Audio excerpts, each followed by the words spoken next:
Kisah Dua Kamar, Part 12. Aroma kopi yang gue bikin pagi ini begitu menusuk hidung. Di tengah sejuknya pagi hari lembah cium beluit, gue menatap kamar Adele. Kenapa ya harus ada lo ya Del?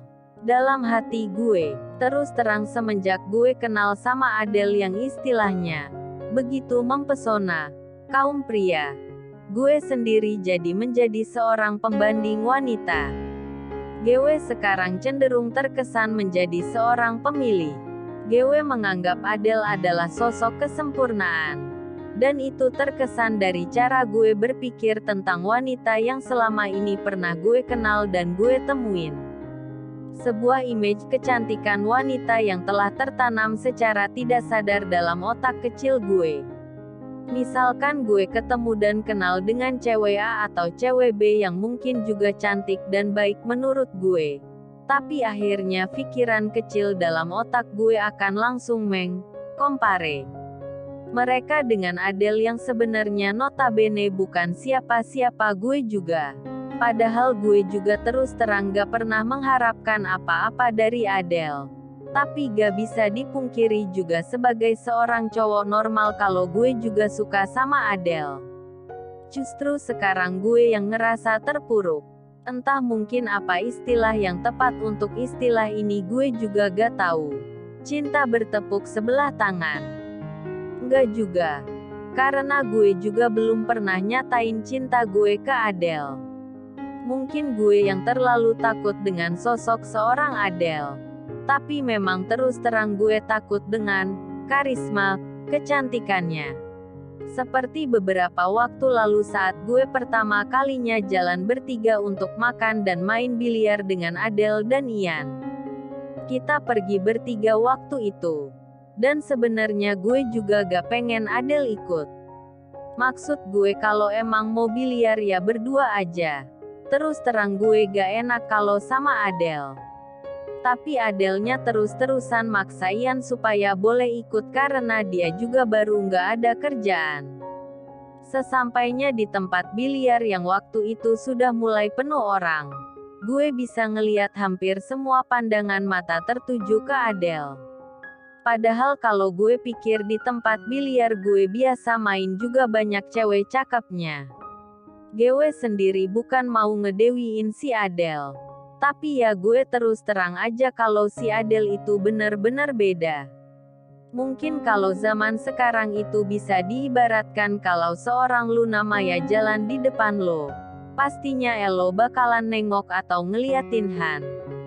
Tapi ya semua itu emang relatif sih.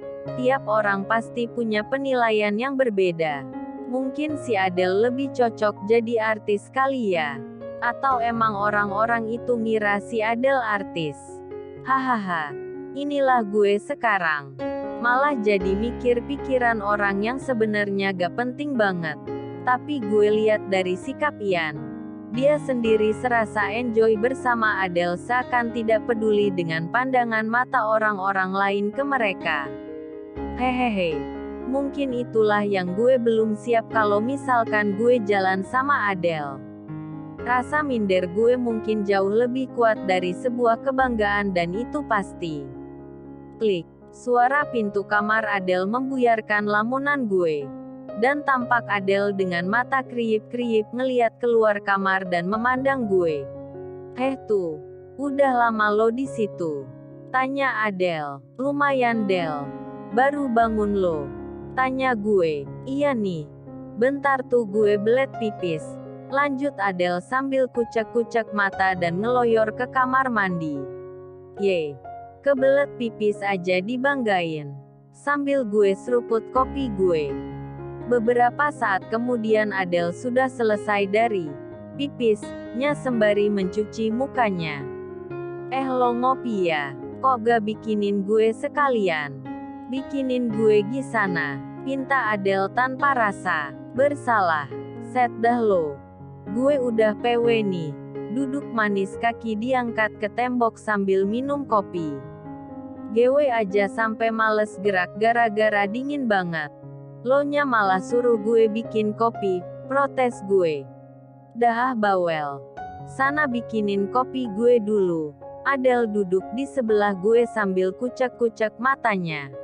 Mau gak mau daripada si Adele tambah cerewet, akhirnya gue bikinin kopi buat dia. Dan itulah pertama kalinya gue bikinin kopi buat Adele. Nih Del, kopi lo. Sambil gue ulungkan segelas mug kopi hitam panas Made by Anto. Nah gitu dong. Makasih ya tuh, kata Adele sambil menerima mug dari gue. Maaf ya kalau gak enak Del, lanjut gue sambil duduk. Ye, gak niat bikinin nih. Belum udah bilang gak enak, kata Adele cemberut. Ah udahlah, serba kalau salah sama lo, kata gue sambil nyeruput kopi gue. Hahaha, gitu aja marah lo, kata Adele. Abis lo nya bawel, kata gue enteng. Hahaha, Adele pun tertawa. Pemandangan pagi ini cukup indah.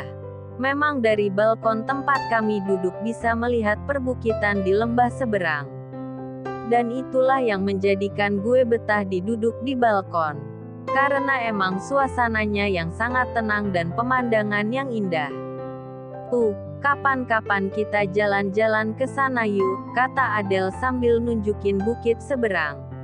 Hah, ngapain? Kurang kerjaan aja. Itu Han masih hutan. Belum ada rumah sama sekali di sana.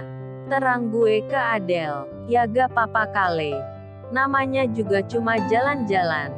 Emang kalau ada rumah mau ngapain? Bertamu. Canda Adele. Cuah males. Dari sini aja kelihatan dekat. Aslinya jauh tuh Del. Apalagi kalau jalan kaki. Lanjut gue. Ah elo tuh. Dasar pemalas. Belum dijalanin juga udah takut duluan, kata Adele. Hahaha. Lah abis elo kayak gak ada kerjaan lain aja, canda gue. Yeay. Emang kita sekarang baru gak ada kerjaan Han. Malah ngopi-ngopi di sini. Adele pun nyeruput kopinya. Enak tuh kopi bikinan lo. Kopinya beda ya?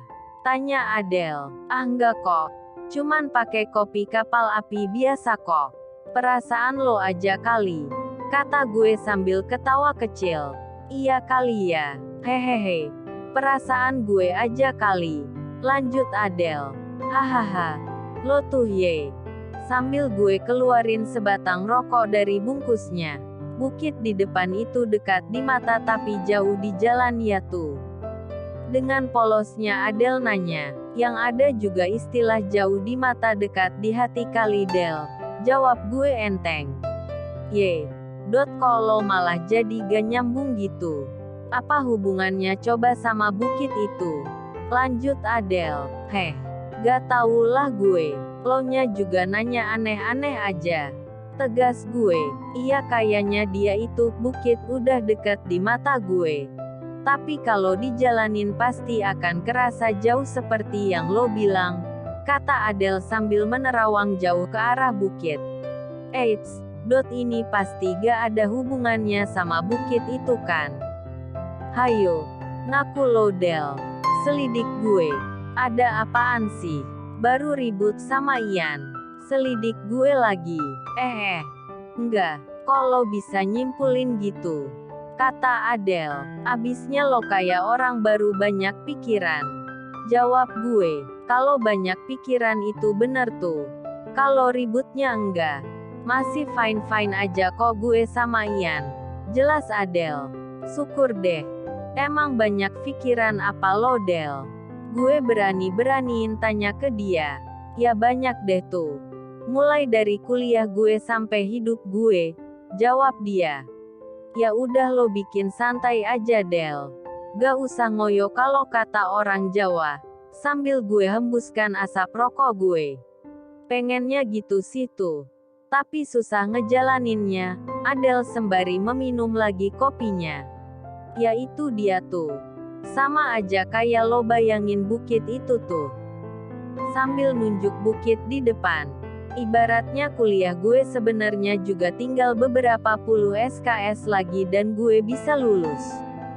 Tapi kenapa ya kok gue ngerasa masih panjang banget jalannya? Kata Adele. Kalau dipikir-pikir cepet kok sebenarnya Del. Kita ngelewatin 1 hari aja gak kerasa. Pasti 1 semester bakalan cepet juga jalannya. Iya Han, sanggah gue. Itu mungkin buat elo tuh. Kalau buat gue rasanya enggak. Gue ngerasa tuh 1 hari lama banget jalannya. Kadang sampai bosan sendiri, kata Adele. Mungkin kali ya Del. Emang buat gue waktu jalannya cepet sih. Sejam 2 jam. Sehari 2 hari gak kerasa buat gue, kata gue sedikit mengambil kesimpulan. Iya tuh. Dan gue sendiri masih gak kebayang kalau setelah kuliah nanti masih akan ada dunia kerja lagi yang menanti, kata Adele lagi. Nah mungkin nanti kalau lo udah kerja, pasti waktu bakalan berjalan cepat Del. Lanjut gue, mana ada. Biasa juga yang pada kerja juga ngerasa sehari itu berjalan lambat, sanggah Adele. Iya juga sih ya. Bego banget gue punya pendapat kayak gitu. Tapi ya itu tadi situ. Gue sendiri masih ngerasa gak punya jalan. Gak tahu mau jadi apa besok. Sama sekali gak kebayang, kata Adele sambil menghabiskan tegukan kopi terakhirnya. Pikir yang deket-deket dulu aja Del. Jangan kejauhan. Yang penting gimana cara kamu nyelesain kuliah kamu dulu. Saran gue, iya. Itu juga yang pengen gue lakuin sekarang tuh, jawab dia. Dan yang jelas gue pengen ngerasa bahagia, kata Adele lagi. Petik 2 petik 2. Sesaat hening tercipta. Mata Adele mulai berkaca-kaca. Dan gue sendiri takjub dengan kesensitifan Adele. Ternyata Adele begitu sensitif dalam memahami kata-kata dan pikirannya terhadap perasaan. Mungkin begitu banyak pikiran dan emosi dalam diri Adele yang ingin dia keluarkan tapi dia tidak bisa mengeluarkannya. Dan itu menjadikannya sebagai seorang pelamun. Gue masuk kamar dulu ya tuh. Mau siap-siap ke kampus. Adele menyeka segelinang air ujung matanya. Mungkin dia malu untuk menangis. Dan sepertinya keadaan mental dia sedang turun drastis entah apa sebabnya. Oke Del. Udah jangan sedih Del, pinta gue. Gak kok tuh. Makasih ya udah mau berbagi sama gue, kata Adele sambil ngasih muknya ke gue. Dan makasih buat kopinya ya. Dan Adele pun berlalu memasuki kamarnya. Klik. Terdengar suara pintu ditutup. Gue memandang lagi kamar itu. Dan gue ngerasa seakan ada aura dari kamar itu. Aura yang indah menurut gue. Tapi aura itu masih sangat labil. Terkadang aura itu begitu kuat tetapi terkadang aura itu begitu lemah seperti saat ini. To be continued. Menuju part 13.